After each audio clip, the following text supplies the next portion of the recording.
미국의 물가 상승 압력이 이어지며 연내 금리 인하 기대감이 무너지면서 금융시장이 요동치고 있습니다. 코스피는 장중 낙폭을 키웠지만 개인의 순매수로 가까스로 2,400선을 방어한 반면 환율은 1,320원 선도 넘어서면서 연중 최고치를 경신했습니다.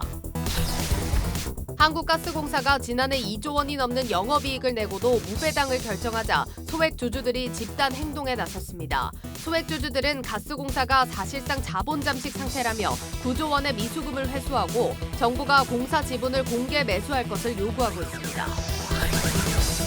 하이브의 SM 공개 매수 마감 하루를 앞두고 그동안 잠잠하던 카카오가 반격에 나섰습니다. 카카오는 하이브가 SM과 맺은 파트너십을 위협하고 있다며 추가 행동 가능성을 시사했습니다. 이번 주 중국이 양회를 열어 경기 부양책을 발표하고 본격적인 리오프닝을 실행할 전망입니다. 한국은행은 중국의 이 같은 정책에도 불구하고 우리나라 성장률에 미치는 영향은 과거보다 크게 줄어들 것으로 내다보고 있습니다.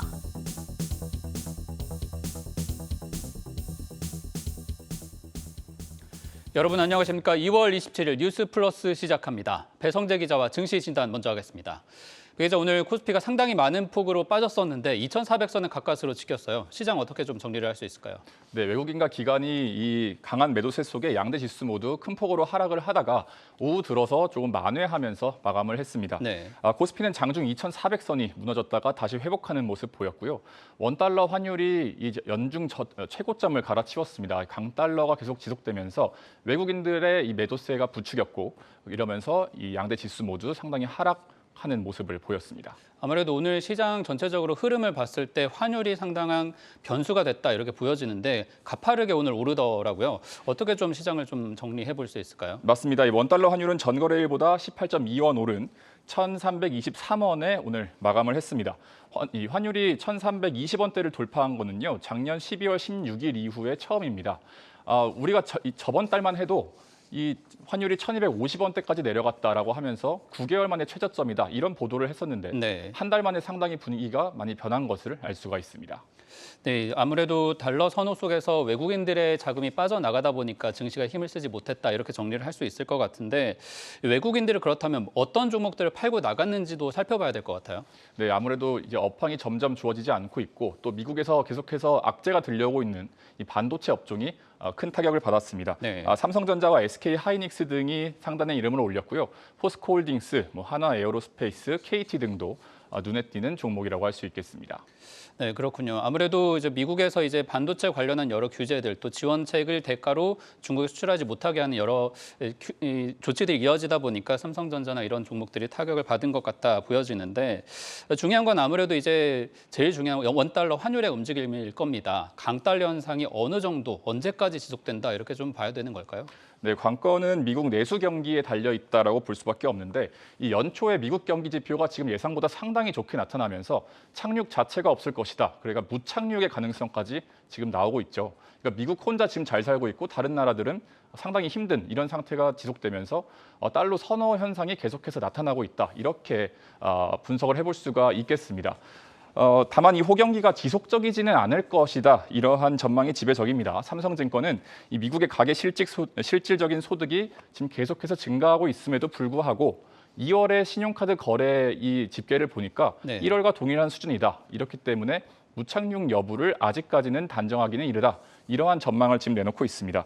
반대로 말하면 2월 경기 지표가 발표되는 3월 중순까지는 달러 선호 현상이 계속해서 이어질 것이다. 이렇게 해석해 볼 수가 있고 이렇기 때문에 우리 어떤 코스피 지수나 코스닥 지수도 계속 약세를 보일 것이다. 이렇게 해석해 볼 수 있겠습니다. 아무래도 미국만 경제가 상당히 탄탄한 흐름을 보이다 보니까 그에 반해서 이제 우리 환율이 좀 힘을 쓰지 못하는 그런 흐름이 이어질 수밖에 없겠다는 예측인데 네. 결국에는 외환 시장 이런 패닉이 끝날 때가 반등을 좀 찾을 수 있을 만한 시점으로도 보여집니다. 네. 그렇다면 3월까지는 조심스럽게 투자를 해야 될 텐데 이런 강달러 현상을 이겨낸 종목들이 또 오늘 시장에서 눈에 띄던데 어떤 종목들을 좀 찾을 수 있을까요? 맞습니다. 장 초반부터 상한가를 찍었던 세아그룹 주들입니다. 세아그룹 이 중간 지주사인 세아 베스틸 지주의 100% 자회사인 세아창원 특수강, 상당히 복잡한데 네. 세아창원 특수강이 이 스페이스X와 이 특수 합금 공급 계약을 맺기 위한 협상에 들어갔다. 이러한 소식이 전해졌습니다. 아직 회사 측은 이에 대해서 확실하게 확인을 해주고 있지는 않고 있는 상황이긴 합니다. 네, 아무래도 우주 탐사에 필요한 특수 소재들을 제공하는 그런 기대감 때문에 올랐다라고 보여지는데 네. 그룹주 전체가 들썩이다 보니까 이게 정말 근거 있는 소문인지 따져봐야 될 것 같거든요. 어느 정도로 이 큰 회사인 겁니까?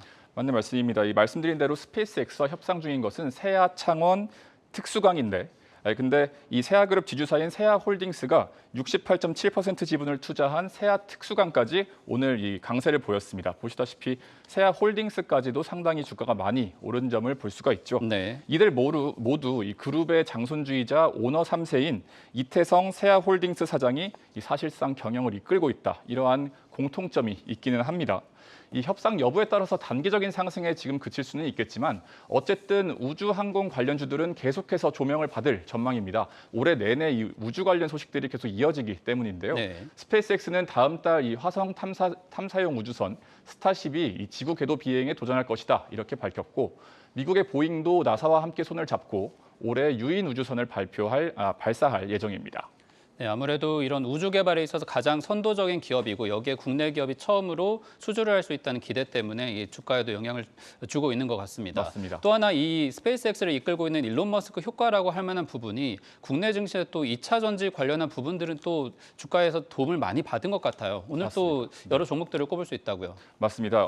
핵심 오늘 이제 정부 발표가 나왔는데 핵심 광물들을 선정을 하고 이것을 좀 확보하는 전략이 오늘 발표가 됐습니다. 네. 이 어떤 해외 의존도를 좀 낮춰서 이 선정한 광물들에 대해서는 확실하게 확보를 하겠다. 이러한 것을 골자로 하는 정책이라고 할 수 있겠는데 이에 따라서 이 리튬과 니켈, 히토류 등이 오늘 이 국가 핵심 광물 33종으로 선정이 됐습니다.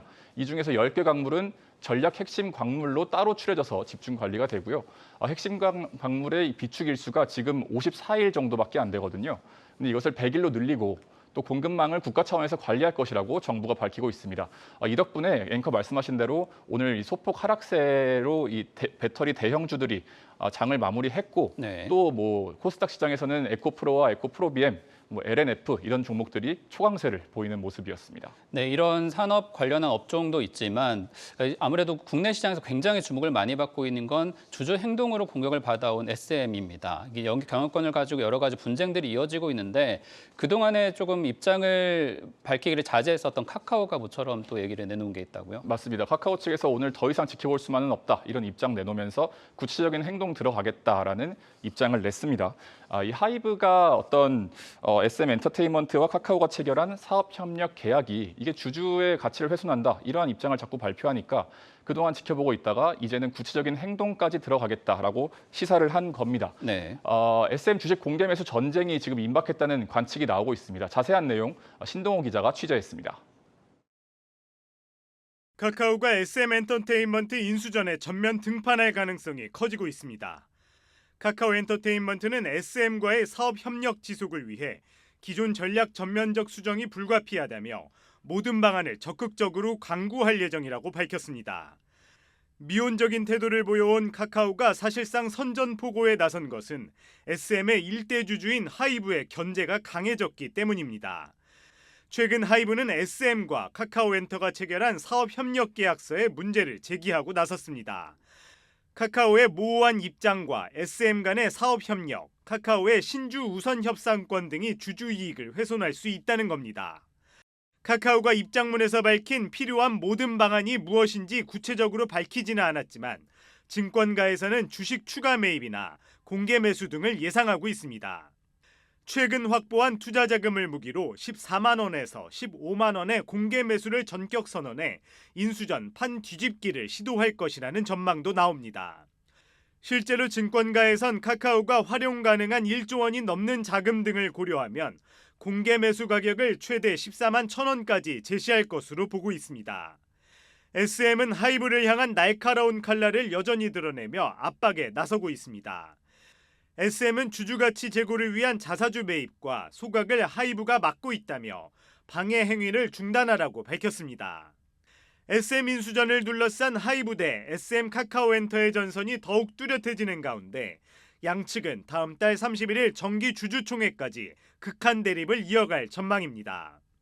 하이브는 이수만 전 총괄 프로듀서의 지분을 매입해 일대 주주에는 올라섰지만 주가가 고공행진을 하면서 공개 매수로 목표 지분율을 달성하지 못할 공산이 커졌습니다. 결국 이수만 전 총괄이 제기한 가처분 신청 결과에 따라 선전 보고에 나선 카카오의 실제 참전 여부가 결정될 전망입니다. 한국경제TV 신동호입니다. 네, 카카오의 행보로 또 SM의 주가 움직임 내일부터 상당히 지켜봐야 될 것 같습니다. 배 기자, 또 이제 내일부터 중요한 또 지표들 찾아봐야 될 텐데 어떤 일정들이 이번 주 예정돼 있습니까?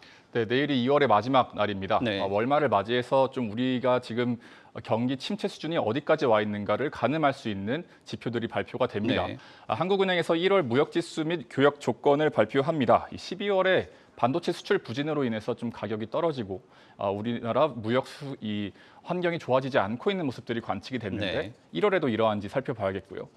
기획재정부가 1월 국세 수입 현황을 발표를 합니다. 이 경기 둔화를 하면서 연초 처음으로 이제 발표가 되는 세금 현황인데 이 또한 세수에 과연 이 경기 침체가 어떤 영향을 미쳤는지 관심사입니다. 네, 잘 들었습니다. 증시프리즘 배성재 기자였습니다.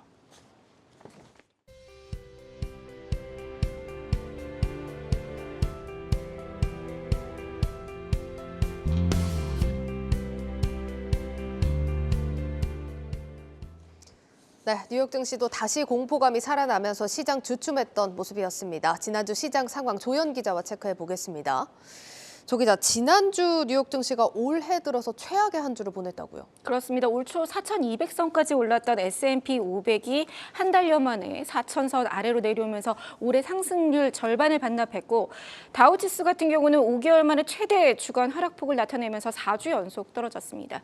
다우의 경우 연초 상승률이 다 없어졌죠. 예. 그리고 예상보다 뜨거운 이 인플레이션의 재출현, 그다음에 연준의 긴축 의지가 강조되면서 시장의 분위기가 반전됐습니다. 한 가지 눈에 띄는 것은 S&P 500 지수가 움직이고 있는 밴드 3,800부터 4,200선이 지난해 연말 주요 IB들이 제시한 전망치였다는 점입니다. 예.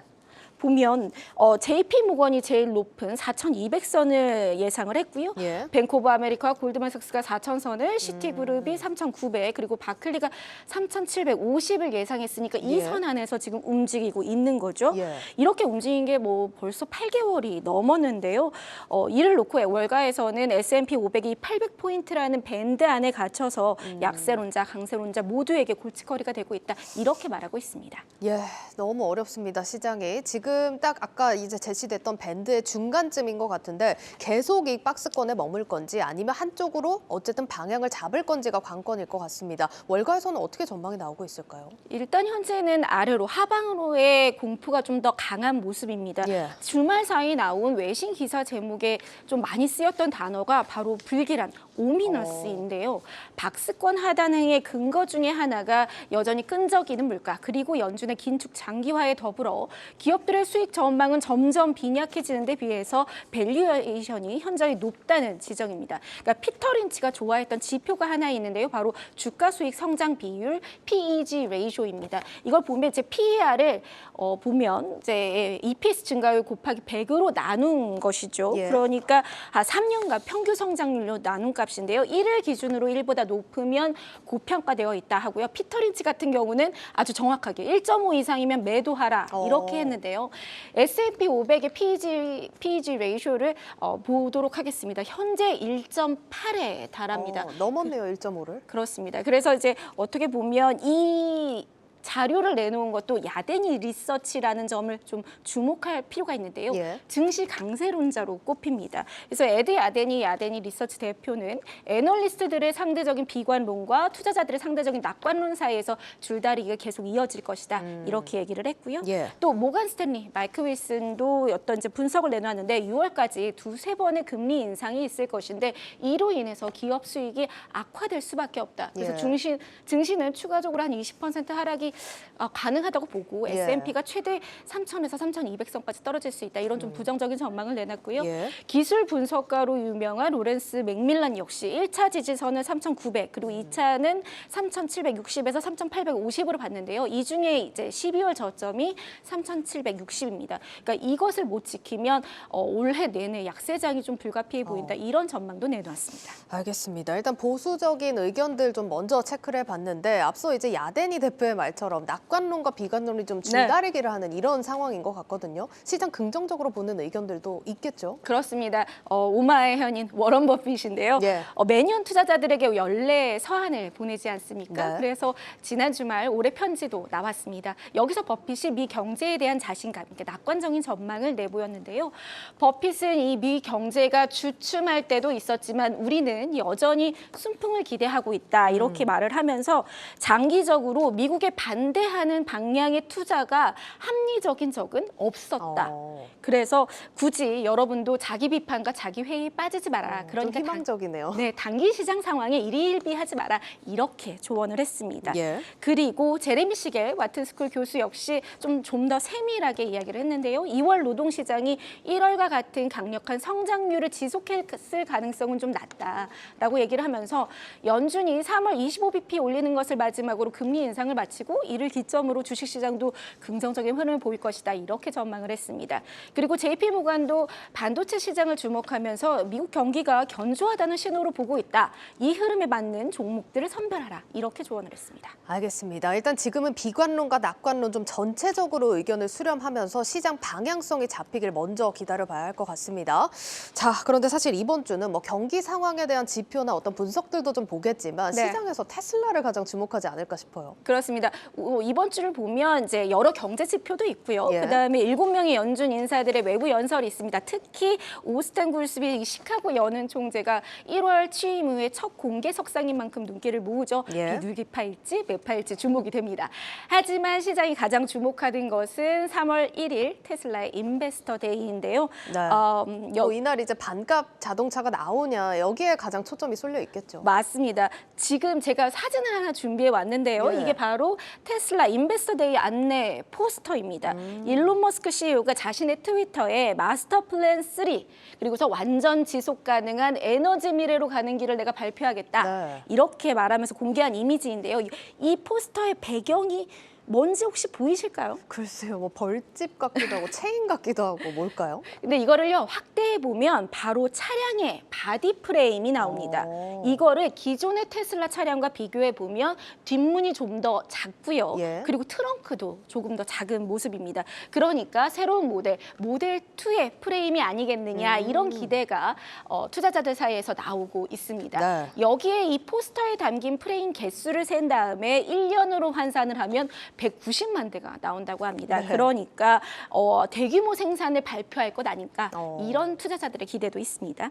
이날 테슬라는 이제 7년 만에 새 마스터 플랜을 공개하는데요. 어떤 내용이 담길지 투자자들의 관심이 쏠리죠. 신규 차량의 플랫폼부터 대량 생산 인프라 구축, AI와 관련한 방향성, 그다음 로보택시를 통한 수익원, 그리고 친환경 에너지원 등이 제시될 것이라는 전망인데요. 이전 마스터 플랜들을 보면 현재 상당히 모두가 완료가 됐습니다.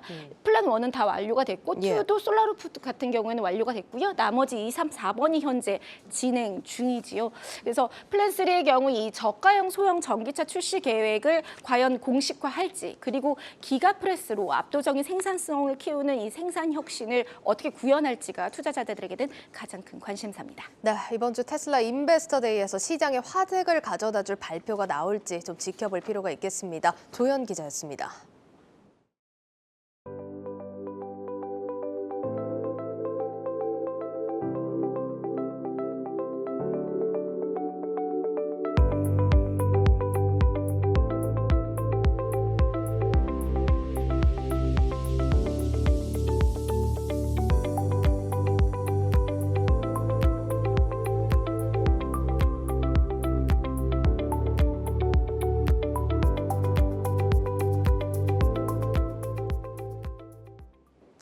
코로나로 묶였던 중국의 경제 활동이 재개되면서 대중 수출 의존도가 높은 우리나라 경제 상황도 나아질 것이라는 기대가 커지고 있습니다. 하지만 이런 기대와 달리 우리 수출 주력인 IT 산업 회복을 당장 기대하기는 힘들다는 분석이 나왔습니다. 전민정 기자입니다. 2019년 연 600만 명에 달했던 중국인 관광객 수는 코로나 여파에 지난해 23만 명으로 뚝 떨어졌습니다. 그런데 중국이 경제활동 재개, 리오프닝에 시동을 걸면서 이러한 상황은 달라질 것이란 전망입니다. 한국은행은 오늘 발표한 보고서를 통해 중국발 입국자의 PCR 검사 의무가 없어지는 다음 달부터 중국인 관광객 증가세가 본격화되면서 올해 200만 명 수준의 회복을 예상했습니다. 여기에 중국 봉쇄 정책 이후 크게 위축됐던 대중 재화 수출도 늘어 우리 경제 성장에 긍정적인 영향이 있을 것으로 분석했습니다. 하지만 중국 경기가 살아나더라도 한국 경제에 들이운 먹구름이 걷히기는 어려워 보입니다. 올해 중국 경제 성장률은 지난해보다 2%포인트 높아질 것으로 예측됐는데 같은 조건에서 과거엔 한국의 성장률이 0.6%포인트 올랐지만 이번엔 그 절반 수준인 0.3%포인트 상승에 그칠 수 있다는 것이 한은의 설명입니다. 중국 경제 회복이 소비재 중심으로 이뤄지기 때문에 반도체와 같은 중간재를 많이 수출하는 우리로서는 큰 수혜를 기대하기 힘들다는 겁니다. 또 중국 경제가 회복하는 거가 과거와 달리 소비재 중심으로 회복이 되고 투자재 중심으로 회복이 되지 않으면 저희들이 중간재를 많이 공급하는 우리나라 입장에서 예전만큼 그렇게 효과를 보겠냐 그런 걱정이 있습니다. 특히 미중 갈등에 따른 공급망 재편으로 중국이 자체 생산을 늘리고 있어 대중국 수출 개선 여부는 더욱 불투명해졌습니다. 중국 경제 성장에 대한 기대감에도 최대 수출 품목인 반도체 수요가 줄면서 대중 수출은 이달 들어서도 20% 넘게 급감하는 등 부진을 이어가고 있습니다. 중국 같은 경우는 지금 기술적인 굉장히 빠르게 좋아지고 있으니까 한국에서 이제 그런 중간재를 수입할 인센티브가 줄어든다는 하나가 있고, 장기적으로 보면은 중국 경제 자체가 과거처럼 성장률이 빠르지는 않을 거라고 보기 때문에 중국에 대한 의존도를 줄여나가는 정책으로 해서 물가 측면에서 보면 중국의 리오프닝은 오히려 한국 경제에 부담이 될 수 있다는 우려도 나옵니다. 한은은 중국 내 수요가 늘면 국제유가 등 원자재 가격이 올라 가뜩이나 불안한 국내 물가를 다시 자극할 수 있다고 진단했습니다. 한국경제TV 전민정입니다. 보신 것처럼 중국의 리오프닝은 우리 경제 성장률도 조금이나마 끌어올릴 수 있을 것으로 보입니다. 이런 가운데 시진핑 집권 3기가 이번 주말 양회 개최를 계기로 공식 출범합니다. 시장의 눈은 중국 정부가 제시할 경제 성장률 목표치와 경기 부양책으로 향하고 있습니다. 박혜린 기자입니다. 향후 5년 동안 중국의 미래를 예측할 수 있는 가장 중요한 자리인 양회가 이번 주말 개최됩니다. 증권가에선 이번 양회에서 중국 정부가 올해 경제 성장률 목표를 몇 %로 제시할지 주목하고 있습니다. 5% 이상이면 안정적인 성장을, 6% 이상이면 경제 회복에 자신감을 내비쳐 시장이 환호할 것으로 예상되기 때문입니다. 중국 정부가 소비 확대를 최우선 과제로 꼽고 있는 만큼 이를 구체화시킨 부양책이 이번 양회에서 공개될 가능성도 높게 점쳐집니다. 대표적으로는 부동산과 인프라 부양책이 꼽힙니다. 부동산 시장이라든지 전반적인 자산 가격이 조금 올라가지 않는다면은 사실 소비를 크게 쓸 여력은 좀 제한돼 있는 상황이거든요. 부동산 관련된 인프라 투자 정책이라든지 기업 대출과 관련돼서 부양 정책을 조금 펼칠 가능성 좀 주목을 해야겠다. 전문가들은 중국의 경기 부양이 한국과 대만 등 중국제 수출국들의 회복을 견인할 것으로 기대하고 있습니다. 특히 중국 내수 경기에 민감한 화학과 철강 등 경기 민감 업종이 탄력을 받을 것이라 전망이 지배적입니다. 중국의 소비는 미국에서 사례에서 봐왔듯이 리오프닝 이후에 일정 부분 소비가 회복되는 패턴이 적어도 2개 분기 정도는 이어지거든요. 단기적으로는 소재주들, 철강이나 이런 업종들이 좀 괜찮을 것 같고, 그리고 화장품이라든가 여행 관련된 종목군들도 1개 분기 정도는 계속적으로 좀 봐도 될 것 같다. 이제 역실적 장세 끝자락 국면이라고 해서 저 PBR 업종의 순환매 로테이션이 강화되는 국면이기도 해요. 화학이라든지 철강 업종 같은 경우를 보자면 코스피 PBR 대비해서도 사실 낮은 PBR을 보유를 하고 있거든요. 사실 상대적으로 좀 저평가되어 있는 업종이기 때문에 부담에 대한 부분에 있어서는 크지만은 않다라고 저는 생각은 들고. 이들은 올 들어 이미 상승 국면에 접어들었지만 주가 순 자산 비율로 봤을 때 아직도 코스피 평균 대비 저평가돼 있다는 분석입니다. 한편 일각에선 양회를 기점으로 미중 갈등이 재점화되며 국내 증시에 부정적인 영향을 미칠 수도 있는 만큼 신중한 대응이 필요하다는 경고도 나오고 있습니다. 한국경제TV 박혜린입니다. 가상자산을 제도권으로 편입하기 위한 디지털 자산 기본법이 이번에도 국회 문턱을 넘지 못했습니다. 테라 루나 사태로 가상자산을 관리 감독할 제도에 대한 필요성이 제기된 지는 9개월이 지났지만 법안 논의는 후순위로 밀리는 실정입니다. 이민재 기자입니다. 디지털 자산법이 국회 정무위 법안 소위에 상정됐지만 이재명 더불어민주당 대표 체포 동의안 본회의 포결 일정 등으로 결국 논의되지 못했습니다. 국회에 쌓인 디지털 자산법은 17개. 다음 달 법안 소위가 열릴 예정이지만 여야 정쟁 수위가 높아지고 있어 해당 법안이 통과될지는 미지수입니다. 가상자산이 등장한 이후 제도에 대한 논의가 수년째 이어지고 있는데 지난해 5월부터 루나테라 폭락, FTX 파산 등 굵직한 사건들이 연이어 터지면서 법 제정 필요성이 더욱 부각됐습니다. 법안이 현재 완벽하지는 않지만 규율되는 제도가 아예 부재하는 것보다는 먼저 통과를 시켜놓고 이후에 이제 시행령이라든지 하위 규정을 정비해가는 먼저는 좀 신속하게 통과될 필요가 있지 않나 하는 생각을 듭니다. 전문가들은 규제 공백으로 가상자산 범죄에 대한 조사와 처벌 등이 속도를 내지 못하는 등 투자자 보호에 있어 미흡한 경우가 늘고 있다고 강조합니다. 이믹스가 상장 폐지된 지 2달 만에 재상장된 것을 두고 닥산의 불협화음 불안감이 불거진 것도 관련 사례로 거론됩니다. 또 디지털 자산법의 두 축 중 하나인 토큰 증권에 대한 규제가 나왔음에도 다른 한 축인 비증권형 토큰 관련 제도는 아직 제자리 걸음이라는 점에서 형평성에 맞지 않다는 지적이 나옵니다.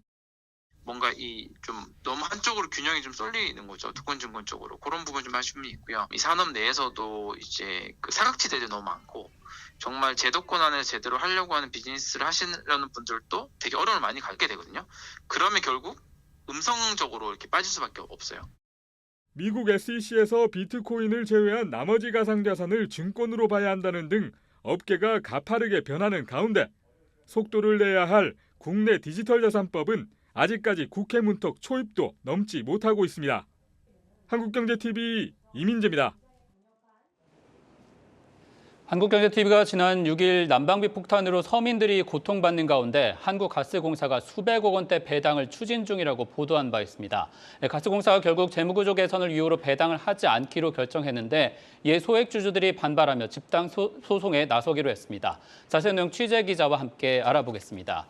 이주호 기자, 이 가스공사 소액주주들 왜 이렇게 반발하는 겁니까? 네, 일단 소액주주들은 한국가스공사의 지난해 영업이익이 2조 원에 달하는데도 배당을 하지 않는 데 대해서 반발하고 있습니다. 가스공사 소액주주 연대는 공사가 삼천리 등 도시가스 소매업체를 상대로 미수금 반환 소송과 채권 추심에 나설 것을 촉구하고 있는데요. 한마디로 말해서 그동안 쌓인 미수금을 받아서 배당을 지급하라는 주장입니다. 소액주주들의 이런 집단 행동은 공사가 창립된 이후 처음인데요. 가스공사는 그동안 순이익의 최대 40%를 주주들에게 배당해왔습니다. 지난해에도 영업이익과 순이익은 2조 4,634억 원, 1조 4,970억 원으로 전년에 비해서 99%, 55% 각각 늘었습니다. 그런데 이 기간 가스를 팔고도 돈을 받지 못한 미수금이 8조 6천억 원으로 1년 새 5배가량 급증했는데요. 미수금은 눈덩이처럼 불어서 올해 1분기에는 12조 원까지 늘 것으로 가스공사 측은 추정하고 있습니다. 이 기자가 이달 초에 보도할 당시에도 이 미수금이 문제가 될 수 있다라고 지적을 했는데 결국 터졌습니다. 네. 맞습니다. 소액주주들은 가스공사의 미수금 회계 처리 방식 자체가 조금 위법하다 이런 네. 주장인데요. 현재 가스공사는 미수금, 그러니까 아직 받지 못한 돈을 자산으로 판단하고 있습니다. 예를 들어서 액화 천연가스 LNG를 100원에 구입해서 그 절반인 50원에 판다고 하면 50원의 손실을 낸 거죠. 그런데 이를 손실로 처리하지 않고 자산으로 보고 있는 겁니다. 이런 이상한 회계 처리 때문에 가스공사의 미수금이 8조 원을 넘어선 자본 잠식인데도 영업이익은 2조 원 이상 난 겁니다. 이유는 간단합니다. 돈 받을 대상이 명확하다는 거죠. 언제라도 미수금을 회수하려면 회수할 수 있기 때문에 자산으로 본다는 건데요. 소액주주들은 이 구조 자체에 문제가 있는 만큼 미수금을 제대로 회수해서 주주들에게 배당을 하라는 주장입니다. 언제든지 회수가 가능하고 일단 확실하다면 가스공사는 왜 이 미수금을 회수하지 않는 건가요? 네, 이 부분이 조금 의문이 드실 텐데요. 네. 가스공사에 외상을 달아놓은 것은 다름 아닌 정부이기 때문입니다. 가격을 낮게 정하는 대신에 가스공사의 손실을 보전하기 위해서 미수금이라는 일종의 외상 장부를 만든 거죠. 실제로 지금의 미수금 회계 처리 방식은 외환 위기 직후인 1998년에 김대중 정부에서 만들어졌습니다. 가스공사가 해외에서 독점으로 LNG를 사들여서 도시가스 사업자 또 발전사 등에게 팔 때 이 도매 가격은 정부와 협의를 통해서 결정을 하게 됩니다. 정부는 물가 안정을 이유로 가격을 통제했고요. 이에 따른 손실과 일정 수준의 마진을 보전해주기로 약속했죠.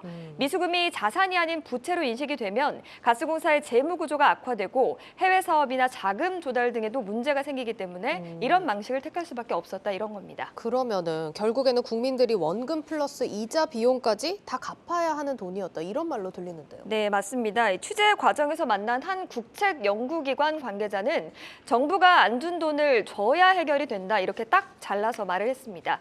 국가가 책임져야 하는 사업에 대해서 전부는 아니더라도 4에서 50% 정도 정부가 보전을 해주고 있는데 가스공사의 손실에 대해서는 아무런 책임도 지지 않고 있다는 겁니다.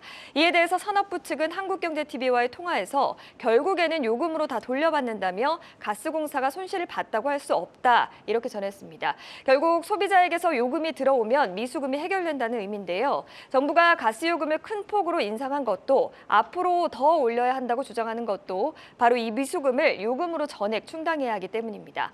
앞으로도 정부는 손실 보전에 대해 전혀 검토하지 않는다는 입장인데요. 그에 반해서 에너지 가격은 공공재의 특성상 정부와 협의해야 한다고 주장하는 상황입니다.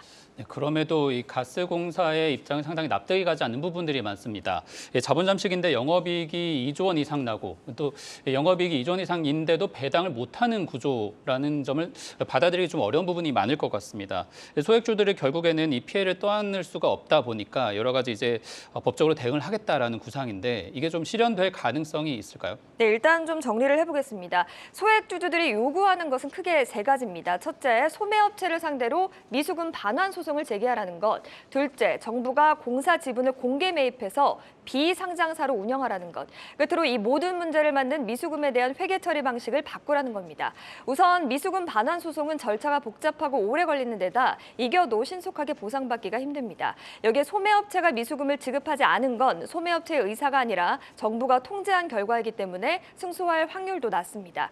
지분 공개 매수도 당장은 현실성이 없는데요. 장부 가치가 주당 10만 3천 원에 달하기 때문에 정부가 이걸 감당할 여력이 없습니다. 네. 마지막으로 미수금 처리 방식인데요. 법조계를 좀 취재해본 결과 회계 처리가 이상하긴 하지만 반드시 위법이라고 볼 수는 없다라는 시각입니다. 미수금이 불량이기는 하지만 불량이라도 자산으로 분류하는 게 위법은 아니라는 겁니다. 또 투자에 대한 책임은 전적으로 투자자가 져야 하는 만큼 회사 측의 위법 행위가 없었다면 소액주주들의 승소 확률은 높지 않다라는 의견입니다. 네. 소액주주들은 최근 가스공사 소액주주 연대를 구성해서 조직적으로 대응하고 있는데요. 지난해 9월 기준으로 가스공사의 소액주주는 6만 5,979명입니다. 지분율도 전체의 31.5%에 달하는 만큼 높은 편이죠. 이들은 단순히 배당을 받지 못해서 반발하는 것이 아니라고 주장합니다. 한번 들어보시죠. 너무들 분노하고 어려운 분들이 너무 많이 계세요. 이분도 다 서민이에요. 사실은 배당이라도 받자고 기다려 인내했는데 우리는 상장이 됐으면 영업이익률과 그걸 믿고 투자하는 거지 않습니까? 그거를 갖다가 지금 분식회계로 지금 놨고 네, 지난 24일 무배당 결정 이후 소액주주들이 조직화하기 시작해서 지금은 100여 명이 모였습니다. 다음 달 열리는 주주총회까지 더 많은 주주들이 동참할 것으로 보이는데요. 국민들은 가스요금 폭탄에 고통받고 요금 인상에 제동이 걸리자 가스공사 주가는 떨어졌죠. 결국 소액주주들이 배당을 못 받는 혼란스러운 상황까지 계속되고 있습니다. 전문가들은 가스공사가 회계 문제점을 해소하고 투명하게 관리할 방안을 마련해야 한다고 조언합니다. 특히 이번 가스공사 남맥상은 정부의 가격 통제가 초래한 부작용을 보여주는 대표적인 사례로 결국 소비자와 소액 투자자들이 피해를 떠안게 될 전망입니다. 네, 잘 들었습니다. 산업부 이지호 기자였습니다.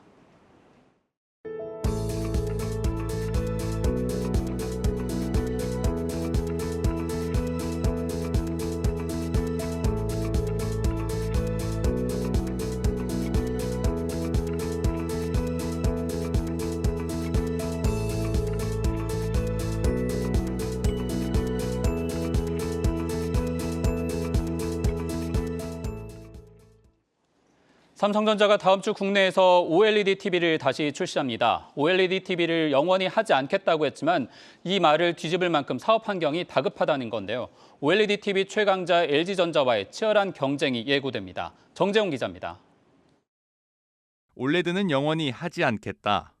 3년 전 국제 가전 전시회 CES 2020에서 당시 TV 사업 수장이던 한종희 부회장이 한 말입니다. LG전자 OLED TV와 프리미엄 시장에서 치열한 경쟁을 펼치는 가운데 삼성전자는 QLED TV 라인업에 더 집중하겠다는 의미였습니다. 그랬던 삼성전자가 OLED TV를 다음 주인 3월 9일부터 국내에서 판매합니다. 삼성전자는 지난해 북미 등 글로벌 시장에 제품을 내놓기 시작했지만 국내에서 OLED TV를 출시하는 건 2013년 이후 10년 만입니다. OLED TV 사업에 다시 뛰어든 가장 큰 이유는 프리미엄 시장에서 OLED TV의 비중이 점차 커지고 있기 때문입니다. 올해 $1,500 이상 프리미엄 시장에서 OLED TV의 점유율은 50%에 육박할 것으로 예상됩니다. 무엇보다 중국 LCD 업체에 대한 의존도를 낮추기 위해 OLED TV 사업 재개는 선택이 아닌 필수였다는 진단입니다. 삼성 디스플레이와 LG 디스플레이 모두 지난해를 마지막으로 LCD 생산을 중단했습니다. 삼성전자 주력 제품인 QLED TV는 LCD 기반으로 하기 때문에 중국 제조사들에게 공급을 의존할 수밖에 없습니다. 80% 가량이 아마 제 계산으로 그래 나왔던 것 같았었는데 물량을 조절을 해버리면 굉장히 심각해져요, 리스크가. 최소한의 안전장치라도 하려면 고가의 디스플레이, 고가의 TV는 OLED를 가져가야 되지 않겠어요? 지난해 삼성전자의 OLED TV 출하량은 약 30만 대 정도로 LG전자 370만 대의 10분의 1도 채 되지 않습니다. 삼성전자는 올해를 기점으로 OLED TV 판매량을 점차 늘려나갈 방침입니다. 현재 77인치 제품을 최대 200만 원 가까이 할인하는 공격적인 마케팅도 펼치고 있습니다. 시장에서는 올해 삼성전자 OLED TV 출하량을 최대 130만 대 이상으로 보고 있습니다. TV 시장 불황에도 올해 OLED 출하량은 10% 이상 늘어날 것으로 예상되는 가운데 삼성전자의 공격적인 행보가 전체 OLED TV 시장에 긴장감을 불어넣고 있습니다. 한국경제TV 정재홍입니다. 치솟는 이자 부담을 피해 조금이라도 낮은 금리의 대출로 갈아타려는 분들 많으실 겁니다. 대출금리 비교에서부터 갈아타기까지 온라인에서 한 번에 해결할 수 있는 대환대출 플랫폼이 오는 5월부터 가동됩니다. 어떤 내용인지 김보미 기자가 보도합니다. 신용점수와 주소, 대출 잔액, 주택 예상 가격 등을 입력하자 만기별로 다양한 대환대출 상품들이 등장하고 여기서 원하는 상품을 클릭하면 구체적인 견적과 상담을 받을 수 있습니다. 미국의 온라인 플랫폼 크레딧 카르마, 너드월렛 등에서 이미 2000년대 초부터 제공하고 있는 서비스들입니다. 이러한 대환대출 시장은 우리나라에서도 이르면 올해 5월부터 그 판이 커질 전망입니다. 지점을 직접 방문하지 않아도 일일이 정보를 입력하지 않아도 마이데이터를 통해 모바일상에서 맞춤형 상품들을 추천받고 또 그 자리에서 바로 대환까지 가능해지는 겁니다. 대환 서비스는 금융결제원 망을 통한 대출 이동 시스템이 구축되면 금융회사들이 기존 대출 중개 플랫폼과 제휴하는 방식으로 제공하게 됩니다. 우선 신용대출로 한정해 선보일 전망인데 핀테크 업체들은 그동안 축적한 차주들의 행동 데이터 등을 바탕으로 차별화된 서비스를 준비 중입니다. 아이데이터를 활용해서 이제 좀 더 맞춤형 추천을 할 수 있도록 마련을 하고 있으며 갈아탈 대출의 금리랑 대출 기간에 따라서 월 상환 금액을 다르게 확인할 수 있는 대출 갈아타기 계산기를 출시했습니다. 신한은행을 비롯한 시중은행들은 대출 중개 플랫폼 제휴와 동시에 자체 대환 플랫폼도 따로 만드는 방안을 검토 추진 중입니다. 관건은 대출 상품 다양성과 합리적인 중개 수수료입니다. 특히 수수료의 경우에는 금융결제원과 플랫폼 그리고 금융회사 간 충분한 논의가 필요하다는 조언이 나옵니다. 이자를 줄여주자고 해서 만든 것이 대환 플랫폼인데 과도하게 받으면 문제가 된다. 금융회사가 플랫폼에 부담해야 할 수수료가 많아진다면 결국엔 차주들의 대출금리 상승으로 이어질 수 있기 때문입니다. 현재 금융회사가 대출 중개 플랫폼에 지불하고 있는 중개 수수료는 최대 1.8% 수준. 올 들어 신규 대환 플랫폼이 다수 등장할 것으로 전망되는 가운데 플랫폼 간 경쟁이 중개 수수료 인하로 그리고 시장 확대로 이어질 수 있을지 관심이 모아지고 있습니다. 한국경제TV 김보미입니다. 전 세계 바이오 의료 시장 규모는 우리의 주력 산업인 반도체보다 3배 이상 크지만 우리나라가 사실상 손을 놓고 있는 분야입니다. 기초과학과 임상 두 영역에 대한 지식과 경험을 균형 있게 갖춘 전문가, 바로 의사과학자가 부족하기 때문이라는 지적이 많은데요. 정부가 의사과학자 양성을 위해 연구중심 의대 설립을 적극 추진하기로 했습니다. 이서우 기자가 보도합니다. 의사과학자 양성을 위해 카이스트와 포스텍의 연구중심 의대 설립을 적극 지원하겠다. 지난 24일 서울 장충동 반얀트리 호텔에서 열린 한경 밀레니엄 포럼에서 이주호 부총리 겸 교육부 장관은 이렇게 말했습니다. 이공계 우수 인재의 의대 쏠림 현상이 날로 심각해지고 있다는 지적에 이 같은 해법을 제시한 겁니다. 의사과학자 양성은 팬데믹 기간을 거치며 신종 감염병이나 희소병 치료제 개발 등 첨단 의학 분야의 경쟁력을 높이기 위해 중요성이 부각돼 왔습니다. 하지만 현재 전국 의사과학자는 약 1,300명, 전체 의사 수의 약 1.2%에 불과해 인력이 크게 부족한 실정입니다. 한 해 배출되는 의사과학자도 30명가량으로 미국의 1,700명과 비교해 1.8% 수준입니다. 이런 가운데 연구중심 의대 설립 허가를 꾸준히 요청해온 카이스트와 포스텍에 이 부총리가 적극 지원하겠다고 밝히면서 답보 상태였던 의대 신설과 정원 확대에 속도가 날 것이란 관측입니다. 이 부총리는 또 인공지능 기술을 활용해 세계 최고의 맞춤형 교육 체계를 실현하겠다는 계획도 내놨습니다. 학력 인구 감소로 미래 인력이 부족해질 것으로 예상되는 만큼 AI를 통한 개인 맞춤형 교육으로 한 명의 나고자도 나오지 않게 하겠다는 겁니다. 디바이스에서 이제 클릭을 할 때마다 모든 아이들의 클릭이 다 데이터로 활용될 수가 있거든요. 그래서 거기서 나오는 데이터 분석을 통해서 아이들에게 학습을 지원하게 되면 정말 모든 아이들을 다 성공시킬 수 있는 학습 경로를 제공할 수가 있게 됩니다. 학교의 돌봄 체계를 강화해 저출산 문제를 극복하겠다는 의지도 내비쳤습니다. 폐교를 활용해서 돌봄 거점 센터를 만들 수가 있는 거죠. 이제 학생 수가 줄기 때문에 교실의 일부를 돌봄 시설로 개조를 할 수도 있고. 또 사교육비 절감과 관련해선 무엇보다 방과 후 교실이 가장 효과적인 정책이라며 예체능과 영어, 수학 등 수업 콘텐츠를 제공하는 방향으로 정책의 밑그림을 그리고 있다고 밝혔습니다. 한국경제TV 이서우입니다. 네, 오스템 임플란트 경영권 인수를 위한 공개 매수가 성공적으로 마무리됐습니다. 이 이슈 IT바이오부 박승원 기자와 함께 짚어보도록 하겠습니다. 박 기자, 일단 공개 매수 진행이 어떻게 마무리가 됐습니까? 네, 이제 결론적으로 말씀드리면 이제 사모펀드 컨소시엄이 이제 공개 매수를 통해 오스템 임플란트 인수에 성공했습니다. 오늘 구체적인 수치가 공개가 됐는데요. 공개 매수 이제 대행 증권사인 이제 NH투자증권에 따르면 지난달 25일부터 한 달간 이뤄진 공개 매수 결과 공개 매수 청약 주식 수는 이제 952만 2,070주를 기록했습니다. 경영권 인수를 위한 이제 최소 성공 수량이 이제 239만 4,782주, 즉 잠재 발행 주식 총수의 이제 15.4%를 훌쩍 뛰어넘은 이제 수치인데요. 앞서 사모펀드 컨소시엄이 이제 최규옥 오스템 임플란트 회장과 주식 매매 계약을 통해 확보한 지분과 최 회장의 자녀들과 맺은 이제 전화사채 양수도 계약을 통해 이제 확보한 지분 등을 모두 합하면 오스템 임플란트 지분은 이제 88.7%에 달합니다. 공개 매수가 성공하면서 이제 경영권을 확보하게 된 사모펀드 컨소시엄은 오스템 임플란트의 1대 주주가 되고 최 회장은 9.6%의 지분을 보유한 2대 주주로 남게 됩니다. 네, 지분으로 보면 국내 공개 매수 역사상 가장 많은 지분을 시장에서 확보한 사례가 됐습니다. 이렇게 공개 매수에 성공한 배경에는 어떤 요인들을 꼽아볼 수 있을까요? 네, 이제 주요 기관 투자자들이 이제 적극적으로 참여하면서 이제 외국인은 물론 이제 개인 투자자의 참여를 이끌며 이제 공개 매수가 성공적으로 이어졌다는 평가입니다. 오스템 임플란트와 경영권 분쟁의 시작점인 이제 행동주의 펀드 KCGI와 KB 자산운용 등 주요 주주들이 이제 공개 매수에 참여한 것을 비롯해 2대 주주인 라자드 자산운용은 이제 블록딜 방식, 즉 장 마감 후 시간의 대량 매매로 이제 보유 지분을 전량 매각했습니다. 네. 이 과정에서 올해 초 이제 13만 원 안팎이었던 주가는 이제 공개 매수 첫날부터 18만 6,300원까지 치솟으며 이들 기관 투자자는 물론 이제 개인 투자자들 역시 적지 않은 투자 수익을 거뒀습니다.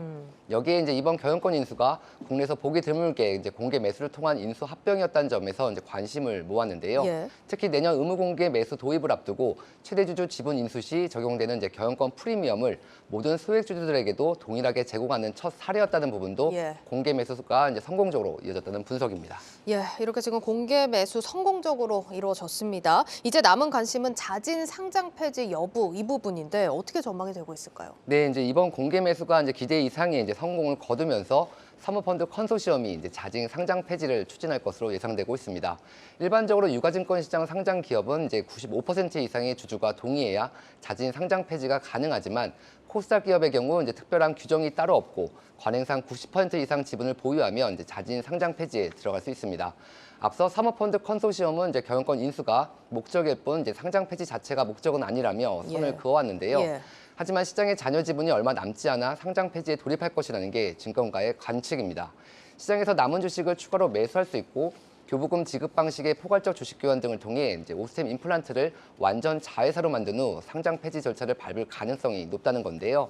무엇보다 상장사의 경우 이제 정보 공개 의무가 있고 주주 관리에도 신경을 써야 하지만 이제 비상장사가 될 경우 주주의 간섭 없이 경영권 유지는 물론 인수합병도 신속하게 추진할 수 있다는 설명입니다.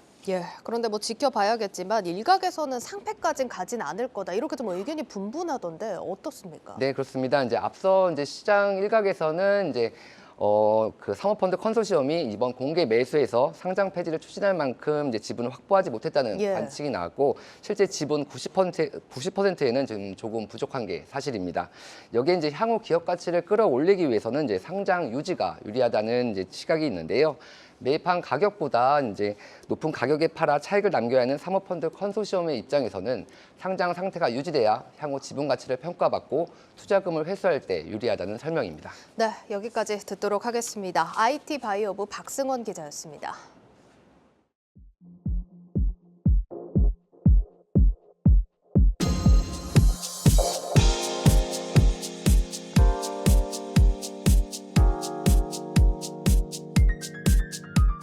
말씀 안 들었죠? 네, 소주 가격이 또다시 오를 조짐을 보이자 정부가 전방위 압박에 나섰습니다. 그러자 주류 업체들이 또 한 발 물러난 상황인데 오늘 주가에도 영향을 끼쳤습니다. 이 내용은 유통산업부 유호성 기자와 함께 짚어보도록 하겠습니다. 유 기자, 일단 정부가 압박에 들어가면서 소주 회사들이 좀 두 손을 든 모양이죠. 네, 맞습니다. 음식점 소주값이 6,000원 시대가 된다라는 우려에 이 정부가 주류 업계에 인상 자제 요청을 했는데요. 자, 그래서 오늘 업계를 좀 취재를 해봤더니 1등 소주 회사죠. 하이트진로 같은 경우에는 애초에 소주값 논의가 없었다라면서 한 발 물러섰고요. 롯데 칠성음료 같은 경우에는 원가 부담이 심화된 상황이라서 여러 가능성을 열어두고 논의를 했지만 당장의 인상 계획은 없다라고 선을 그었습니다. 50원 정도 오를 것이다라는 이야기가 좀 흘러나왔었는데 이 압박이 심해지니까 인상 철회로 가닥을 잡은 것으로 보입니다. 근데 보면은 출고가로 따지면 한 10원 단위로 이렇게 올라가는 건데 소주값 논란이 왜 이렇게 이슈가 커져가는 겁니까? 이 실제 소주 회사가 소주를 팔고 받는 돈인 출고가는 적게는 50원, 많게는 100원이 오르지만 실제 소비자 가격은 1,000원 단위로 오르기 때문에 그렇습니다. 왜 그런지 이해를 돕기 위해서 제가 소주 제조 원가 구조를 가지고 와 봤는데요. 좀 보시면요. 이 소주 제조 가격은 550원에서 600원 정도입니다. 이 뭐 소주병과 박스 포장 이런 것들 다 포함한 가격이고요. 예. 여기에 뭐 주세 그리고 뭐 교육세 또 부가가치세 이런 걸 더하고 또 유통사들의 유통마진 25% 정도를 더하면 소주 가격은 1,400원 중반에서 1,500원 후반 정도로 이렇게 형성이 좀 됩니다. 예, 그렇군요. 근데 실제 우리가 이제 식당에서 사 먹는 소주값은 평균을 낸다 해도 한 5,000원 정도로 구성이 되어 있잖아요. 왜 이렇게 차이가 나는 걸까요? 이게 왜 그러냐면요. 이렇게 좀 들여온 소주를 얼마에 팔지 결정하는 거는 음식점 사장님들이거든요. 그리고 이 출고가는 10원 단위로 뭐 찔끔찔끔 이렇게 오르는 데 비해서 예. 소비자 가격은 1,000원씩 이렇게 뛰잖아요. 이거 예, 좀 이상하다고 좀 생각하실 수 있을 것 같은데 이건 출고가가 오르면 점주들이 이걸 고리로 해서 소비자 가격을 올려서 그렇습니다. 뭐 임대료나 인건비 같은 가격들이 다 오르고 있어서 이걸 음식가게 오르고 있는데 이걸 예. 음식값에 바로 반영하기가 어렵다 보니까 대신에 술값을 올리는 거고 이를 통해서 다른 원가 부담분을 상쇄하는 뭐 그런 구조인 겁니다. 예. 여기에 대해서는 소비자들의 입장과 자영업자들의 입장이 좀 엇갈리고 있는데요. 현장의 목소리를 한번 들어보시죠. 실제 소주 가격은 100원, 200원 차이가 나는데 한 병에 1,000원씩 그렇게 많이 인상하면 안 되죠. 이제 이러면 음식점에서 아무래도 덜 먹게 되죠. 한잔 하고 싶으면 집에서 하시겠죠. 이게 납품가가 일단 100원이 올렸다고 그냥 소주를 1,000원을 올리는 게 아니라 이제 뭐 가스비도 그렇고 이제 다른 뭐 계란 뭐 그런 것부터 시작해서 다른 식자재들이 인상을 하는데 당장 이제 식당에서 팔고 있는 이제 메인 메뉴 같은 거를 이제 가격을 인상하기가 좀 그래서 일단은 주류에서 1,000원을 올려가지고 어느 정도 충당을 하려는 거죠. 네, 이렇게 전반적으로 좀 분위기를 체크해 봤습니다. 어쨌든 정부도 가격 인상을 좀 압박에 나서고 있는 상황이고 소주 회사들도 소주값 인상에 대해서 좀 조심스러운 걸로 보이거든요. 그러면 소주 가격 인상은 당분간 없다고 봐도 되는 걸까요?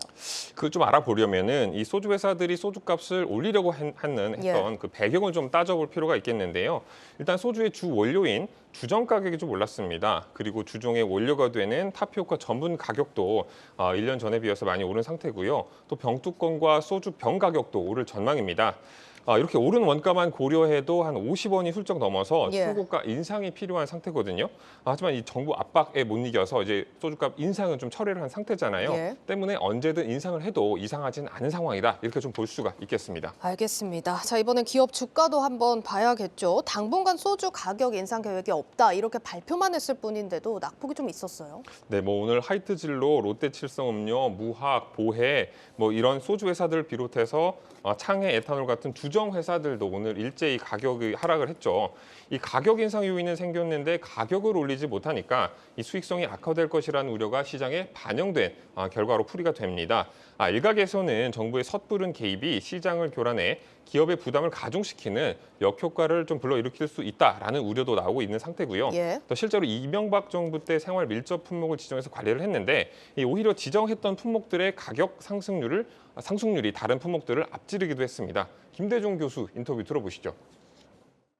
오히려 뭐 가격 왜곡 현상이 일어나죠. 그러면 소주 가격을 올리지 마라 그러면 당연히 국민들은 뭐 맥주라든지 다른 제품을 대체제를 찾아야 돼서 우리 역효과가 난다. 뭐 대체제도 있고 다양한 재화인데 그런 것을 한 품목에 대해서 정부가 그렇게 얘기하는 것은 바람직하지 못하고 오히려 정부가 추세를 인하시켜서 가격을 낮춰주는 것이 더 도움이 되지.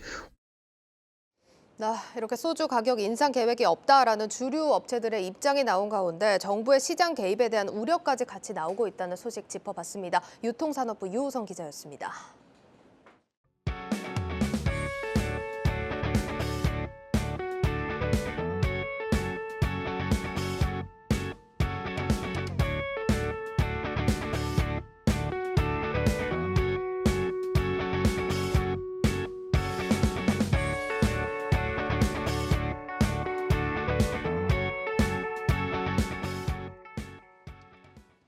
뉴스플러스 오늘 순서는 여기까지입니다. 여러분 고맙습니다.